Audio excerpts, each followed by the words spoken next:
Sa totoo lang, nung araw, ako tataho-taho lumabas ng bahay. Una sa lahat, sa lugar namin, pauwi ka madaling araw. Hindi ka makakauwi ng madaling araw dahil tututukan ka ng mga holdapper. Alam mo, nung naging presidente si Duterte, doon lang napayapa ang kalooban ko dahil yung mga anak ko pang gabi, natatakot ako kasi ultimo doon sa gate namin, sa mga gate ng mga bahay doon sa dagat-dagatan, tinututukan yung mga umuwi. Akala namin mag-boyfriend pala, hindi, holdapper. Pero nung naupo ang presidente natin Duterte, ah medyo nalesen yung mga masasama.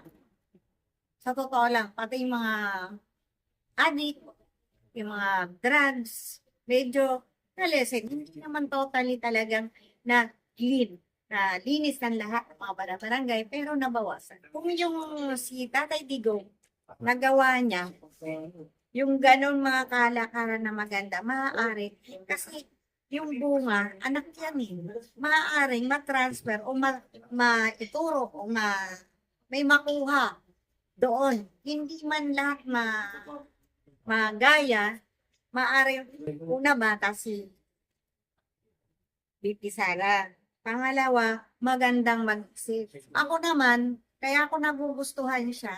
Unang-una, sabi nila ang babae may sinadaw. Hindi patas na ang babae at lalaki ngayon. Kung nagtatrabaho ang lalaki, nagtatrabaho ang babae. Pero sa talino, sa kaalaman, malawak ng kaalaman yan. Unang-una ang tatay niyan, naging mayor, naging president. Ma'am, nandito po kami lahat, handang sumuporta sa'yo at handa po kami ipaglaban o ano man yung mga adhikain o mga aming magagawa may tutulong sa inyo.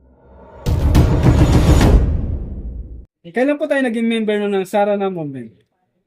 Magmula nung kumakandidato si Tatay Lito, ako ay Duterte na tayo.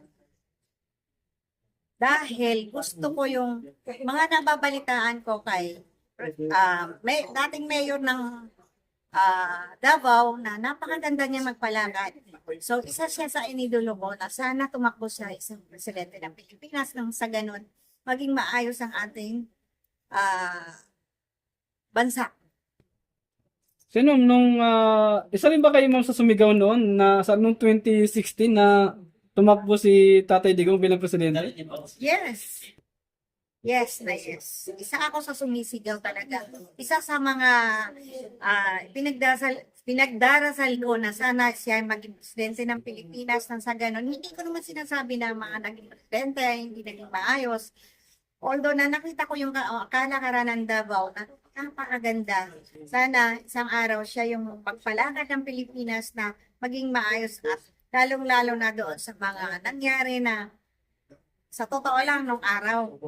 Ako tataho-taho lumabas ng bahay.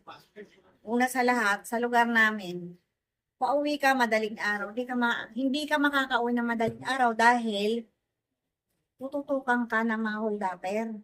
Alam mo, nung naging presidente si Duterte, doon lang napayapa ang kalooban ko dahil yung mga anak ko pang gabi, natatakot ako kasi ultimo doon sa gate namin, sa mga gate ng mga bahay doon sa dagat-dagatan, tinututukan yung mga umuwi. Akala namin mag-boyfriend pala, hindi, holdapper. Pero nung naupo ang presidente natin Duterte, medyo nalesen yung mga masasama. Sa totoo lang, pati yung mga addict, yung mga drugs, medyo nalesen. Hindi naman totally talagang na clean, na linis ng lahat ng mga barangay, pero nabawasan. Nagkaroon ng kapanatagan ng kalooban ng mga magulang na ang mga anak nila makakauwi ng hating gabi ng maayos. So ano masabi niyo po dun ma'am sa mga nagsasabing hindi raw maganda yung war on drugs ni Tatay Digong? Yung sigurong iba, baka may mga connection sila doon sa drugs. Wala akong binabanggit kung sino yun. Basta ang akin, yung sa drugs, war drug ni Duterte, nabawasan ang kaba, ang takot ng mga tao ng mga panahon na yun. marami ako nakakausap, lalo na kami mga may edad na, may mga anak na nagtatrabaho sa gabi, na yung bang nag-aalala na sa tuwing uuwi na madaling araw yung anak mo, hindi safe. Pero nung naging presidente si Tatay Digong, medyo na payapa ang mga kalooban ng mga magulang.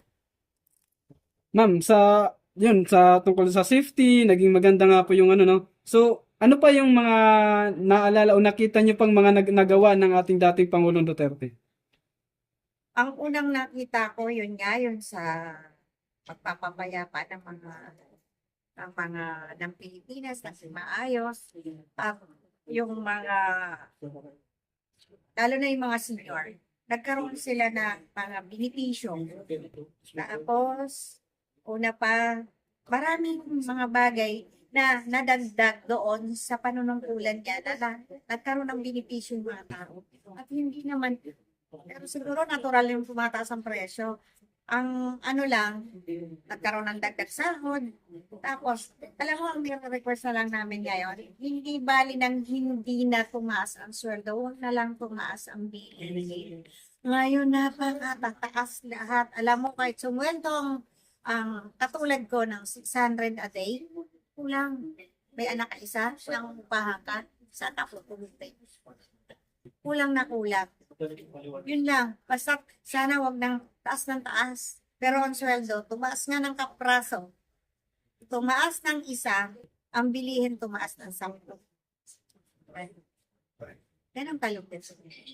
Kaya hindi pa rin, ang tanong ko minsan, pag pupunta ako ng palengke, lagi kong sinasabi, paano ba mabuhay ng marangal?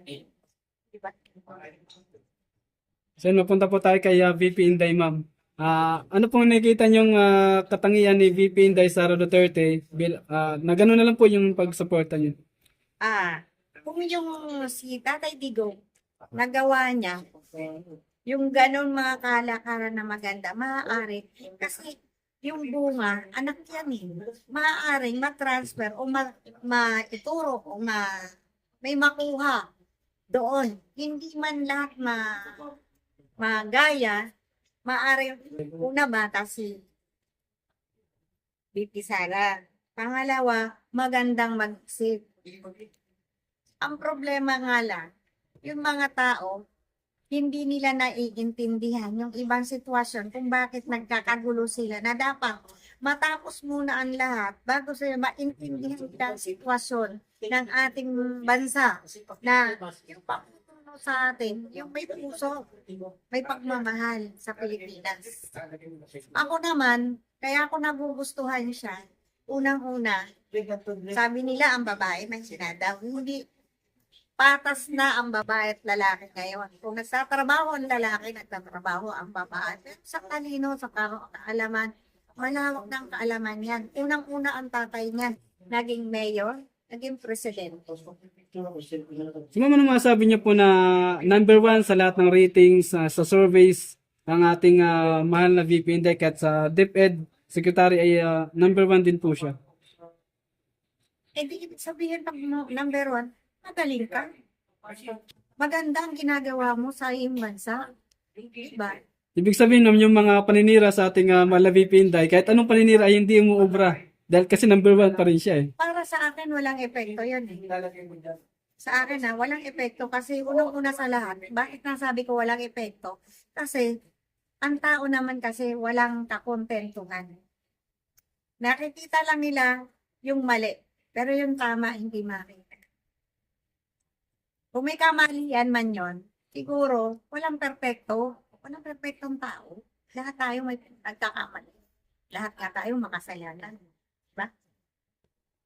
Wala. Natanong ko na ba ma'am yung kung sa pagsasali sa pangalan ni VP Inday sa issue ng ICC?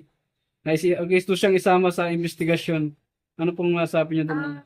Although, actually, hindi naman ako masyadong maalam dyan. Pero napanood ko yung minsan na isasama nga siya sa ICC. Ngayon, nakakalungkot lang isipin na yung taong naghahangad ng wala naman silang masamang hangarin. At yung sinasabi nilang kasalanan ng tatay or kasalanan man ang pananaw nila, hindi siguro kasalanan naman. ba? Yung ginawa ng ama, hindi kasalanan, hindi kasalanan ng anak. Sino kung sakaling tatakbo si Tatay Digong ng senator nitong darating na halalan, kung sakali lang, pabor ba kayo doon, ma'am? Sa akin, okay lang. Kasi, isa yan sa may magandang hangarin din sa atin, sa ating bansa. Wala naman akong nakitang mali na para hindi tayo sumang-ayon. Sino baka meron kang mensahe na lang po sa ating dating Pangulong Duterte.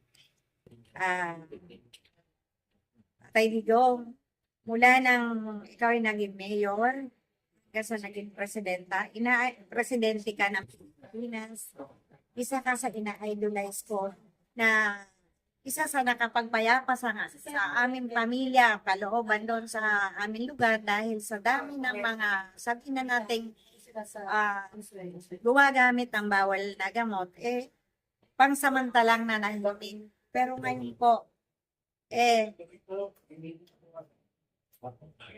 pakiwari ko dumadagsa na naman ang mga ganon tao. Dati nang payapa na po kami, ngayon medyo na hulinigan namin na doon sa aming barangay o lugar namin, ganon po ulit ang nangyayari. Sana po, dumating ang panahon na bumalik pa ulit kayo sa panunungkulan. Sa ating pong Vice Presidente, ma'am, VP Inday Sara Duterte, kung baka meron kayong mensahe po.